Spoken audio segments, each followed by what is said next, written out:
को कौन कौन जानता है? Ravi Kishan hero hero hero. देखिएगा रवि किशन अपने अंदाज में कैसे बोलते, अगर लगेगा कि हाँ ये रवि किशन जी की आवाज है तो ताली बजा के आशीर्वाद दीजिएगा। ठीक बानू? देखिएगा रवि किशन कैसे बोलते हैं। बिक्की भैया, वाह भैया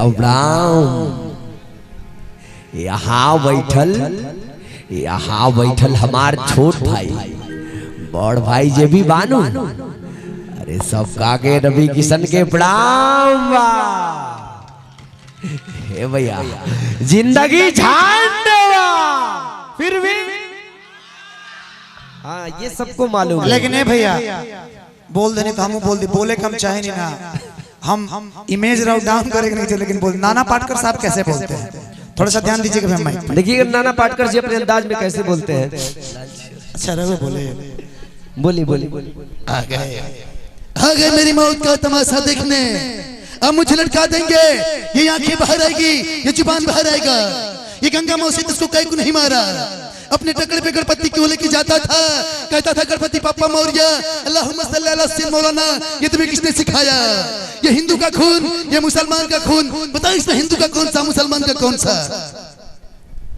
खतर की लंगोटी चांदी का पिगदान, 100 में से सूर्यमान, फिर भी मेरा देश महान, क्या करे क्योंकि एक मच्छर चला आदमी को हिजड़ा बना देता। लेकिन अंकेश भैया लालू प्रसाद यादव जी, लेकिन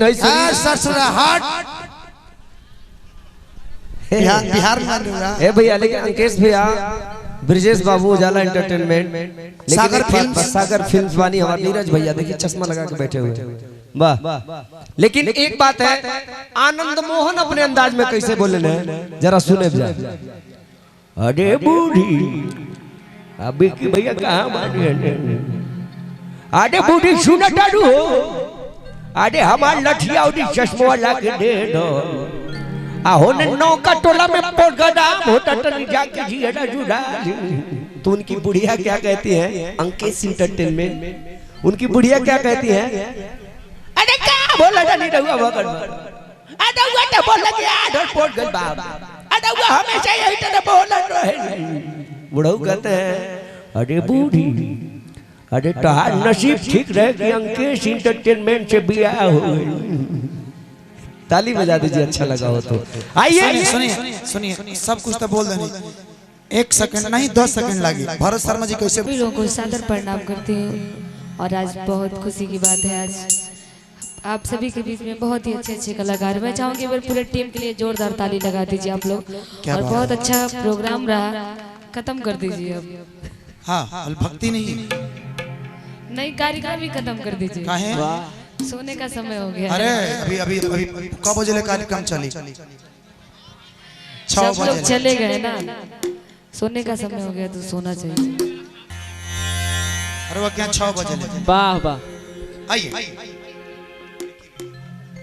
और बहुत अच्छा टीम, मैं चाहूंगी एक बार विक्की भैया के लिए जोरदार ताली लगा दीजिए, पूरे टीम के लिए जोरदार ताली, जो इतना खूबसूरत अच्छा व्यवस्था, पूरे कमेटी के लिए, पूरे कमेटी के लिए बहुत अच्छा व्यवस्था हुआ है यहाँ पे, पूरा कमेटी खाती के जोरदार। लेकिन पूरा कमेटी तो हमरा नहीं दिखाई देता, हमरा लगा था कि खाली 3 जने दिखाई देते रहे। और मैं चाहूंगी कमेटी वाले आए, थोड़ा सा डांस हो जाए, ढाई लगा लीजिए, कमेटी वाले लोग एक साथ हो जाएं।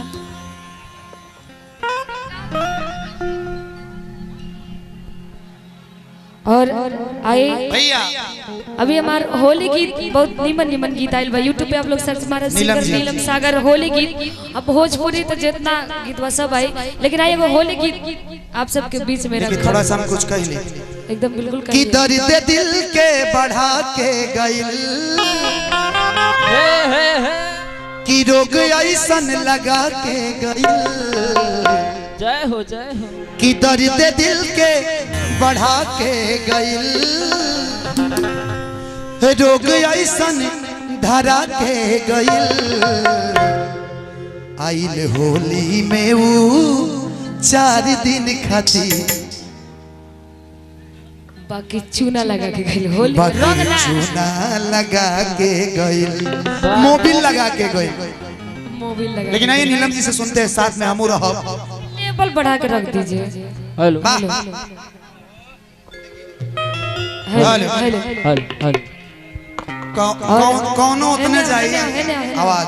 और आप सभी के बीच में बहुत ही अच्छी हम अभी बोलत कहां है ने आवाज। अरे ठीक बा, अब हम बोलम ठीक बनू। आवाज जब बोले लगम तो स्टेज छोड़ के भागे का पड़ जाए। हाँ गाड़ी में चांदनी जी और छाया जी मैं चाहूंगी बहुत अच्छा डांस करती हैं आप लोग, मैं चाहूंगी पर जोरदार ताली लगा दीजिए आप लोग।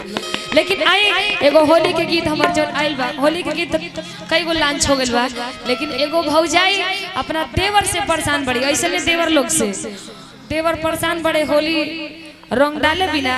हाँ हाँ ओ मेरी अब भौजी परेशान बड़ी नहीं डलवाई बिना। चांदनी आई गीत के भाव बा कहेगा। लेकिन धनंजय भैया वाकई में आप जब गाते हैं ना तो मन करता है कि मैं आगे बैठ के देखूं मंच में। अरे बहुत अच्छा गाते हैं मैं भी वाकई सीख रहा हूँ, में। अभी सीख रहा हूँ। नहीं वो तो अलग बात है, सीखता तो हर कोई है। मेरा थर्ड ईयर चल रहा है संगीत का। आइए सीखता हर कोई है, लेकिन बहुत अच्छा आप गाते हैं, जितना तारीफ किया जाए कम है ना हो। हमार सीखल ओइ दिन स्वार्थ हो जे हमारे एगो गाना बाज जाई भैया ना एकदम बिल्कुल बजेगा।